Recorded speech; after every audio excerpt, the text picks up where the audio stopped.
Yako masomo mengi ambayo nimefundisha na kuzungumza kuhusu ukatili au kukatiliana, magomvi na ukatili na unyanyasaji ulioko katika ndoa pamoja na mahusiano. Nimeulizwa maswali mengi kuhusu hiyo, na wengine wakionyesha hii ni ukatili, usio ukatili, ipi kati ya hivi vitu gani ni ukatili.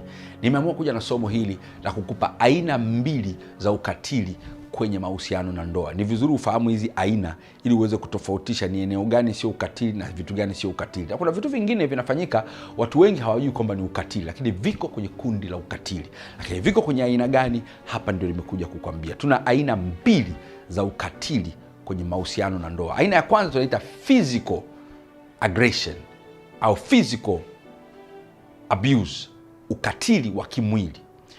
Ili ujue kwamba huu ni ukatili wa kimwili, una uwezo wa kuona katika aina zifuatazo: vipigo, kusukumwa, kuchomwa na kitu, kutobolewa na kitu, kumfunga mtu na kitu, kumbaka.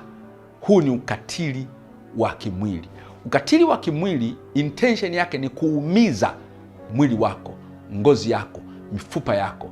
Mwili wako unaumizwa kwa namna moja au nyingine. Hilo ni kundi la kwanza. Kundi la pili ni ukatili wa kisaikolojia, psychological aggression au psychological abuse.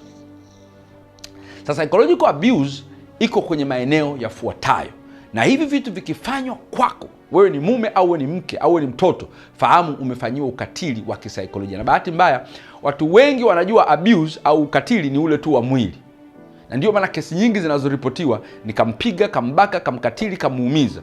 Lakini psychological abuse haitajwi, na ndio ina madhara makubwa na endelevu kwenye maisha ya mtu kuliko hata physical abuse. Psychological abuse au ukatili wa kisaikolojia una vitu vifuatavyo: vitisho, mikwara, kashfa, kejeli, kushushiana hadhi, matusi,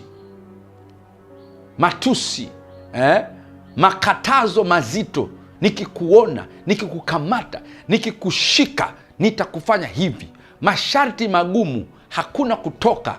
Ukirudi rudi saa fulani, usitoke mpaka masharti yanapokuwa magumu. Strong control zikizidi, mipaka mikali. Unawekewa mipaka mikali, yani ujeuki, ufanye hivi, ni mipaka. Utaki kuongea na mtu. Mama moja akaniambia, mume wake anambia, kila nikija uwe umeandika karatasi isiyopungua 3. Umefanya nini kuanzia nilivyoondoka mpaka nimerudi? Ulienda wapi? Uliongea na nani? Nani alikuja? Ulifanya nini? Kwa maandishi. Kwa hiyo kila siku jamaa akija anakagua yale maandishi. Hiyo ni strong control, wivu wa kupindukia, ufuatiliaji mkali na wa kutisha ambao unaonyesha wivu mkubwa. Hiyo yote ni psychological abuse au ukatili wa kisaikolojia. Usifikiri ni kupendwa. Wadada wengi na wamama wengi wana misconceive, wanafikiri kwamba hiyo ni nini? Ni kupendwa. Huko siko kupendwa, huo ni unyanyasaji. Sasa kwa nini mtu wa hivi anafanya unyanyasaji, whether wa mwili au wa kisaikolojia? Ni kwa sababu nia yake ni moja tu, kukupokonya uhuru wako. Nia yako ni moja tu, kukunyang'anya uhuru wako na kukulazimisha kufanya kitu ambacho hupendi kukifanya, hutamani kukifanya, huna furaha ya kukifanya. Ndiyo nia yake, whether anafanya physically au psychologically, nia yake ndiyo hii. Naomba nikuambie, ukiwa kwenye mahusiano yenye ukatili wa aina yoyote, sio afya kwa ajili yako. Jifikirie kuondoka kwenye mahusiano hayo.